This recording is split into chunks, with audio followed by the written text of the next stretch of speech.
I did Brunelleschi's Dome, or How a Renaissance Genius Reinvented Architecture by Ross King. Okay, to start off, it is in the Basilica of Santa Maria del Fiore, or the St. Mary of the Flower, also known as the Duomo in Florence, Italy.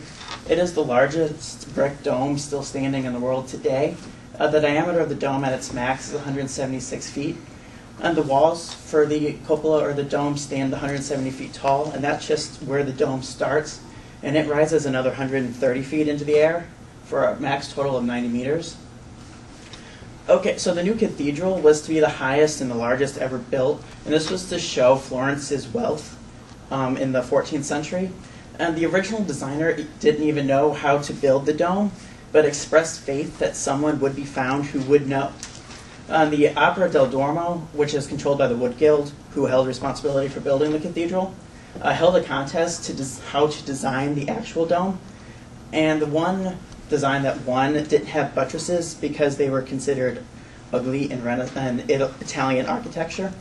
But no one still didn't know how to build the model because it used a network of internal supports and 2 dome shells, which was a novel idea. And so in comes Filippo Brunelleschi. He was born to a wealthy family of civil servants, and he was apprenticed to a goldsmith when he was 12 years old because of his fascination by the science of motion. He entered a contest to design baptistry doors for the cathedral in 1398, but he lost to Lorenzo Ghiberti. Ghiberti's design was considered more graceful and technically accomplished because the casting of the doors were completed in one sheet. He also was very proactive in asking for advice from the judges and their criticisms, while Brunelleschi was more daring, dramatic, and violent in making the scenes for the doors. And he worked in secret isolation because he was very fearful that someone would plagiarize. Just for reference, these are the gates of paradise, which stand outside the baptistry doors by Ghiberti. Okay, so anyway, after he lost the contest for designing the doors, Brunelleschi quit Florence in great anger and went to Rome with his friend and sculptor Donatello. They became known as the treasure hunters because they were always digging in the ancient Roman ruins of the city. And it's unknown exactly what they were doing during their decade and a half in Rome, but it's assumed they were measuring the proportions of ancient buildings like the Pantheon, which was the biggest dome in the world up into when Brunelleschi designed his. Okay, so in 1498, the opera held another contest. So Brunelleschi returned to Florence to participate in the model contest. He was now middle-aged, and he's described as short, bald, unkempt, and he was also unmarried. At this time, he's mostly known for his experiments with linear perspective in painting, which he is widely considered as being its rediscoverer. This contest for the model really wanted to figure out how they could build the internal support network and the wooden framework that they thought be required to hold the dome in place while it was being built. But his model was revolutionary because he didn't want to use any wooden framework at all. But he refused to share the technical specifications of his model with the group that would determine who would build it. And for this, he was called an ass and a babbler and ejected manually from the contest for his revolutionary idea. The wardens of the opera, who would make the final decisions, took over a year to decide between Brunelleschi's model and that of his arch-rival Ghiberti's, who was more traditional in his design. They finally decided on Brunelleschi, but kept a whole bunch of conditions if something went wrong. Both men were chosen as the Capellmaestros, or the design leaders for the cathedral.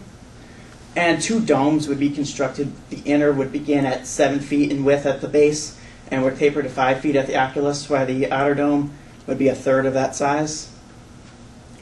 Because the dome was unprecedented in scale, it required a whole bunch of new innovations in design. The first would be overcoming a hoop stress, which is when the dome pushes out on the walls of a cathedral, which is why in Gothic architecture the flying buttresses are there. So he proposed using rings of sandstone beams, which would be used to funnel the pressure of the dome into the walls themselves instead of pushing outward. And there would be 4 rings of sandstone which would circle the entire the octagonal base of the dome. And these would rest on and intersect with shorter beams laid transversely, and they would also be supported with iron beams. And here's just a picture of how the two long sandstone beams and the shorter ones in between. These four sandstone beams would also be supported by wooden ones originally, but only one was ever built, and it played more of a political role than an innovative one. This is because Brunelleschi had by this point surpassed Gioberti in authority in building the dome, but they still shared the same amount of salary and most likely credit when it would be complete, which just annoyed Brunelleschi to no end. So when the time came to begin constructing of the wooden beam, Brunelleschi suddenly became deathly ill, leaving the responsibility to Gioberti, whom Brunelleschi had not told of his plans to build the dome. And so, unwilling to publicly display his ignorance of engineering, Gioberti ordered the construction continued and based the design for this beam off what he saw in smaller domes. And after he finished one side of the dome, Brunelleschi miraculously recovered from his sickness and proceeded to announce that Gioberti's work was terrible and needed to be completely redone, thereby sidelining Gioberti, increasing his own importance and his salary.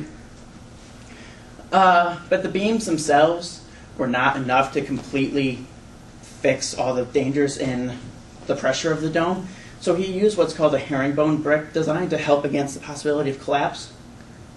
This is when larger bricks are laid on their ends or at right angles to the horizontal brick courses, forming a zigzag pattern to the top of the dome. They subdivide and hold the bricks together while the mortar used in construction dries, and this is one of the first recorded attempts at using herringbone technique against the fight of downward pressure. Earlier, especially in Roman times, they'd used mainly for decoration. But these are not the only support mechanisms he used, because it's not enough just to hold against collapse. So he innovated a way to build circular rings inside the inner dome, which apart from the sandstone and wooden rings that were already there. This is because circular domes are more stable inherently than the octagonal one that was being built.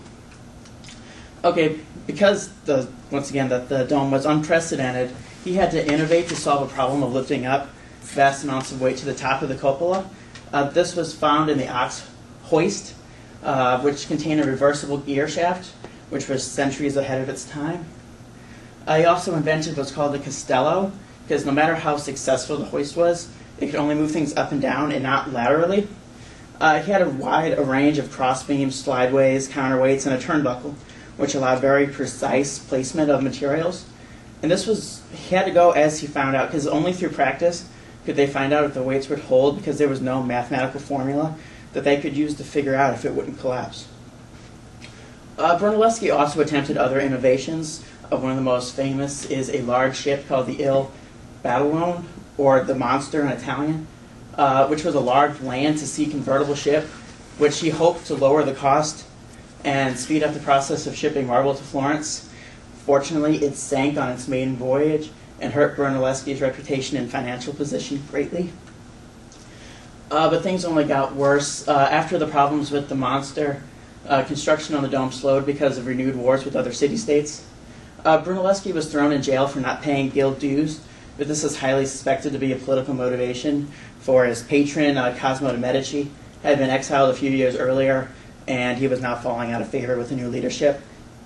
But the opera came to his rescue when he was only in jail for a few weeks. The opening of the cathedral occurred on March 25th, 1436, about a decade and a half after he started building the dome. But it was not finished, for the fourth and final sandstone ring would still have to be built, and would be built about a year later. The lantern at the top of the cathedral, even after all Brunelleschi's success, he still had to win a competition again to design it, and he did die after winning a month after the first stone for it was laid. And he was buried inside the cathedral, one of only a handful of people who ever were. And so in conclusion, the book states that no architect or engineer in Europe had ever before earned such renown, either during his life or in the years after his death. And he was praised for his ingegno, or genius, a term invented by the Italian humanist philosophers to describe a natural ability for original invention. And I give the book 4 stars.